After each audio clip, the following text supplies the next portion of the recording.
1971 March মিরপুরের একটা বাড়ি থেকে পরিবারের সবাইকে ধরে আনা হয় এবং কাপড় খুলতে বলা হয়। তারা এতে রাজি না হলে বাবা ও ছেলেকে আদেশ দেওয়া হয় যথাক্রমে মেয়ে এবং মাকে ধর্ষণ করতে।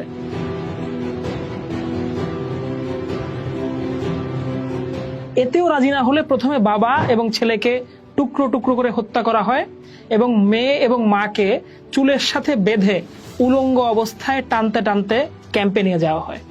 মোহাম্মদ নুরুল ইসলাম, বাটিয়ামারা, কুমারখালী। পাকি বর্বরেরা প্রতিটা মহিলাকে অবর্ণনীয় কষ্ট ও যন্ত্রণা দিয়ে ধর্ষণ করে, এরপর তাদের হত্যা করে। ধোপা যেভাবে কাপড় কাচে সেভাবে রেল লাইনের ওপর মাথা আছড়ে, কখনো দুপা ধরে টেনে দুদিক দিয়ে ছিঁড়ে টুকরো টুকরো করে হত্যা করে শিশুদের। স্বাধীনতার পর সেখানে মহিলাদের কাপড়, ক্লিপ, চুলের খোপা ইত্যাদি পরে থাকতে দেখা যায়। সেখান থেকে আমি আমার ছোট বোনের ফ্রকের এক টুকরো কাপড় খুঁজে পাই। বিনোদ কুমার, নীলফামারী। আমাদের পাশের বাড়ির একটা মেয়ে সদ্য মা হয়েছে, 8 দিনের বাচ্চা কোলে। ওই সময় সে বাচ্চাকে দুধ খাওয়াচ্ছিল। এমন সময় বাড়িতে আক্রমণ, ঘরে তখন কেউ ছিল না। এরপর যা হবার তাই হলো, মেয়েটার উপর চলল অমানসিক নির্যাতন। এরই মধ্যে দুপুর গড়িয়ে এলো, পাকিস্তানিরা খাবার খেতে চাইলো।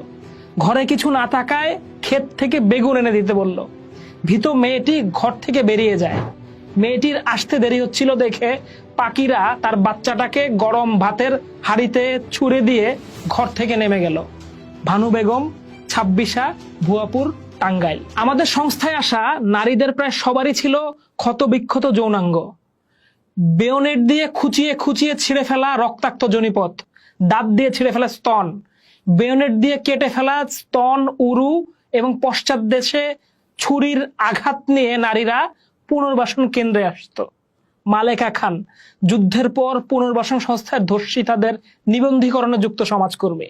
18 ডিসেম্বর মিরপুরে নিখোঁজ হয়ে যাওয়া একজনকে খুঁজতে গিয়ে দেখি মাটির নিচে বাংকার থেকে 23 জন সম্পন্ন উলঙ্গ মাথা কামানো নারীকে ট্রাকে করে নিয়ে যাচ্ছে পাকিস্তানি আর্মি। বিচারপতি এম এ সোভান। কোনো মেয়েকে পাক সেনারা এক রাতে 80 ধর্ষণ করেছে। সুসান ব্রাউন মিলার, গবেষক। স্বাধীনতার ঠিক পর ধর্ষিত বাঙালি নারীদের চিকিৎসায় নিয়োজিত অস্ট্রেলীয় ডাক্তার জিওফ্রে ডেভিস গণধর্ষণের ভয়াবহ মাত্রা দেখে হতবাক হয়ে কুমিল্লা ক্যান্টনমেন্টে আটক পাক অফিসারদেরকে জেরা করছিলেন যে তারা কিভাবে এমন ঘৃণ্য কাজ কারবার করছিল। অস্ট্রেলীয় চিকিৎসক বিচলিত হলেও পাকিস্তানি অফিসারের হৃদয়ে কোনো রকম রেখাপাত ঘটেনি। তার সরল জবাব ছিল, We had orders from Tikka Khan to the effect that a good Muslim will fight anybody except his father. So what we have to do was to impregnate as many Bengali women as we could. আমাদের কাছে টিক্কা খানের নির্দেশনা ছিল যে একজন ভালো মুসলমান কখনোই তার বাবার সাথে যুদ্ধ করবে না, তাই আমাদের যত বেশি সম্ভব বাঙালি মেয়েদের গর্ভবতী করে রেখে যেতে হবে। ধর্ষণে লিপ্ত একজন পাকিস্তানি মেজর দেশে তার বন্ধুকে চিঠি লিখছে, আমাদের এসব উচ্ছৃঙ্খল মেয়েদের পরিবর্তন করতে হবে যাতে এদের পরবর্তী প্রজন্মে পরিবর্তন আসে, তারা যেন হয়ে ওঠে ভালো মুসলমান এবং ভালো পাকিস্তানি। 71 সেপ্টেম্বরে পূর্ব পাকিস্তানের সকল ডিভিশন কমান্ডারদের একটা কনফারেন্স হয়। সেখানে এক অফিসার পাকিস্তানি সেনা কর্তৃক বাঙালি নারীদের ধর্ষণের প্রসঙ্গ তুলেছিল। নিয়াজি তখন সেই অফিসারকে বলেন, আমরা এখন যুদ্ধের মধ্যে আছি, যুদ্ধক্ষেত্রে এই ধরনের ঘটনাকে স্বাভাবিক বলে ধরে নিও। তারপর তিনি হেসে বলেন, ভালোই তো, এসব বাঙালি রক্তে পাঞ্জাবি রক্ত মিশিয়ে তাদের জাতকে উন্নত করে দাও। এসব ধর্ষণের পক্ষে তিনি যুক্তি দিয়ে বলতেন, আপনারা কিভাবে আশা করেন একজন সৈন্য থাকবে, যুদ্ধ করবে, মারা যাবে পূর্ব পাকিস্তানে এবং যৌন ক্ষুধা মেটাতে যাবে ঝিলমে? পাকিস্তান সেনাবাহিনীর ব্রিগেডিয়ার আব্দুর রহমান সিদ্দিকী তার ইস্ট পাকিস্তান দা ইন্ড গেম বইতে লিখছেন, নিয়াজি জওয়ানদের সাথে অসৈনিক সুলভ, অনৈতিক এবং কামাশক্তিমূলক কর্মকাণ্ডে উৎসাহিত করতেন। গত রাতে তোমার অর্জন কিসের? চোখের শয়তানের দীপ্তি নিয়ে জিজ্ঞাসা করতেন। অর্জন বলতে তিনি ধর্ষণকেই বোঝাতেন। খোদ হামিদুর রহমান কমিশন রিপোর্টে এক সেনা কর্মকর্তা সাক্ষ্য দিচ্ছেন, The troops used to say that when the commander himself a rapist, how could they be stopped? অর্থাৎ সেনা সদস্যরা প্রায়ই বলতো যেখানে কমান্ডার নিয়াজি নিজে ধর্ষক সেখানে সৈন্যদের ব্যাপারে আর কি বলার আছে। পাকিস্তানি জেনারেল খাদিম হোসেন রাজা stranger in my own country বইতে লিখছেন, নিয়াজি ধর্ষণে তার সেনাদের এতটাই চাপ দিতেন যে তা সামলে উঠতে না পেরে একজন বাঙালি সেনা অফিসার আত্মহত্যা করেন। উপরে উল্লেখিত এইসব খণ্ড খণ্ড জবানবন্দি প্রমাণ করে যে মুক্তিযুদ্ধের সময়ের ধর্ষণ সাধারণ কোনো যুদ্ধের ধর্ষণ নয়। এটা পাক বাহিনী শুধু শুধু প্লেজারের জন্য করে নাই, তারা এটা করেছে একটা দায়িত্ব হিসেবে, একটা শুদ্ধি অভিযানের অংশ হিসেবে। আচ্ছা, আমরা যে সবসময় বলি ৭১-এ নির্যাতনের শিকার নারীর সংখ্যা ২ লক্ষ, এই সংখ্যাটা আসলো কোথা থেকে? এইটা নিয়ে গবেষকরা কি বলছেন? গবেষক সুসান ব্রাউন মিলার কিন্তু এর সাথে একমত নন। তিনি বলেন এই সংখ্যাটা সর্বোচ্চ ৪ লাখ পর্যন্ত হতে পারে। War crime fact finding committee স্বাধীন বাংলাদেশে বীরাঙ্গনাদের বিষয়ে সবচেয়ে বেশি কাজ করেছে। তারা ৭১-এ নির্যাতনের শিকার নারীদের সামগ্রিক পরিসংখ্যান প্রকাশ করে।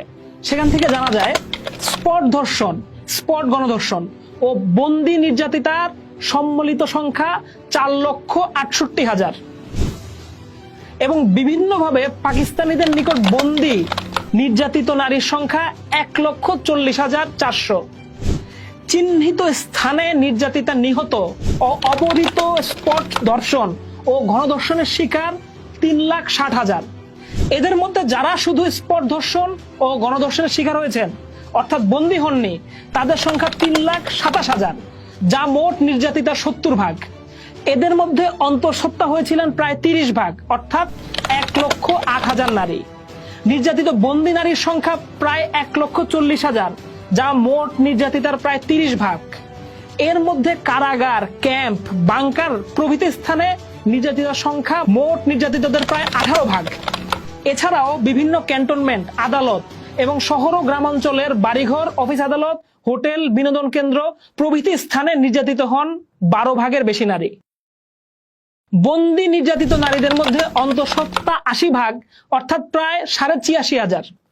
অর্থাৎ যারা বন্দী হয়েছিলেন তাদের ভিতরে প্রায় ৮৬,০০০ নারী অন্তঃসত্ত্বা হয়ে পড়েন। এদের মধ্যে ৪০ ভাগকে হত্যা করা হয় অথবা তারা নিজেরাই আত্মহত্যা করেন।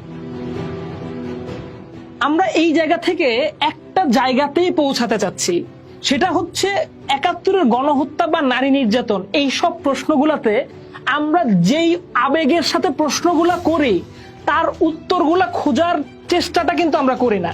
করলে কিন্তু আমরা এইভাবে আলাদা আলাদাভাবে কারা বন্দী হয়েছিলেন, কারা বিভিন্ন স্থানে ধর্ষিত হয়েছিলেন, কাদেরকে হত্যা করা হয়েছিল এই সংখ্যাগুলো নিয়ে আলাপ করতাম। কিন্তু দুঃখজনকভাবে আমাদের এই আগ্রহটা শুধু সংখ্যার ভেতরে ঘুরপাক খায়। ডক্টর এম এ হাসান তার ৭১-এর নারী নির্যাতন ইতিহাসের কৃষ্ণ অধ্যায় গ্রন্থে উল্লেখ করছেন, ১৯৯১ থেকে ২০০২ সাল পর্যন্ত দেশের ৪২টি জেলার ২৫টি থানায় পরিচালিত আমাদের গবেষণায় গৃহীত অসংখ্য সাক্ষাৎকারের মধ্য দিয়ে নির্বাচিত ২৬৭ ব্যক্তির সাক্ষ্য প্রমাণ দেয় যে ৭১-এ সেই সব এলাকায় ২,০২,০০০ নারী ধর্ষণের শিকার হন। অর্থাৎ সারা দেশে ধর্ষিত ও নির্যাতিত নারীর সংখ্যা ৪.৫ লাখের কম হবে না। ৭১-এ বাংলাদেশের ৪ থেকে ৫ লক্ষ নারীর ওপর এই যে নজিরবিহীন ধর্ষণ নিপীড়ন চলেছিল তা কোনো বিচ্ছিন্ন নির্যাতনের ঘটনা নয়। সন্দেহের ঊর্ধ্বে এই ঘটনা ছিল মুক্তিকামী বাঙালি নিধনে পাকিস্তান সেনাবাহিনীর চালানো সর্বত গণহত্যার একটা অংশ। এটা ছিল পাকিস্তান বাহিনীর একটা অস্ত্র।